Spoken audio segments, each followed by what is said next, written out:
Donc ici, faites attention parce qu'on ne cherche pas le prix du rabais. Ce qu'on cherche en fait, c'est le prix final une fois que le rabais a été appliqué. Donc, on a une table à 537,83 et un rabais de 41 %.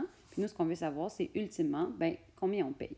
Puisqu'on est dans une situation où est-ce qu'on veut estimer puis qu'on veut faire du calcul mental, je vais commencer par aller arrondir un petit peu les nombres que j'ai là.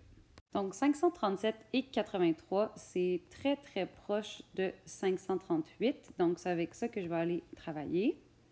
Puis 41 %, c'est très, très proche de 40 %. Il y a deux façons de faire ce problème-là. La première façon, ça se fait juste en une seule étape. Puis la deuxième façon, mais ça se fait en deux étapes. La première façon, c'est d'aller se dire que si on a un rabais de 40 % du prix, ça veut dire que le vendeur, il nous enlève 40 % du prix. Donc, nous, ce qui nous reste à payer, c'est 60 % du prix. Ça veut dire que le prix de la table, ça va être 60 % de 538.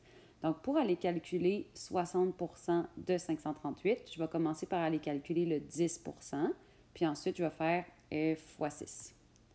Donc, calculer le 10 %, ça revient à diviser par 10 le 538, ce qui revient dans le fond à tasser la virgule d'une position, ce qui me donne 53,80. Ça, c'est le 10 %. Moi, je veux le 60 %, donc je vais aller faire x 6.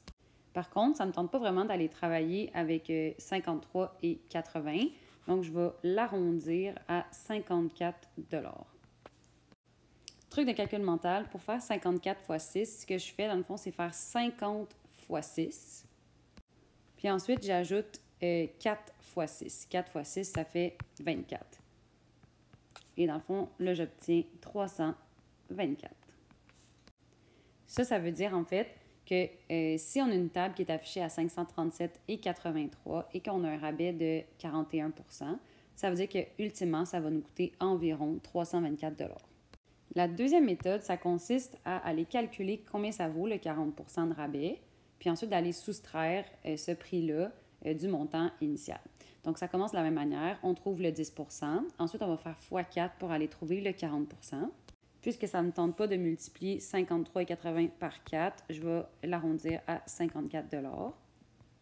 Donc, je fais 54 x 4. Truc de calcul mental, je fais 50 x 4 qui fait 200. Puis ensuite, j'ajoute 4 x 4 qui donne 16.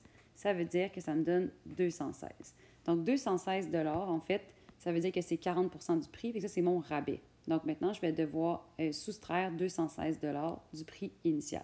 Donc, pour trouver la réponse, ce que vous avez à faire, c'est prendre le 538, soustraire le 216 et trouver. Si vous trouvez ça difficile de calculer ça dans votre tête, n'hésitez pas à arrondir encore plus ces deux nombres-là. L'important, c'est juste d'avoir une estimation.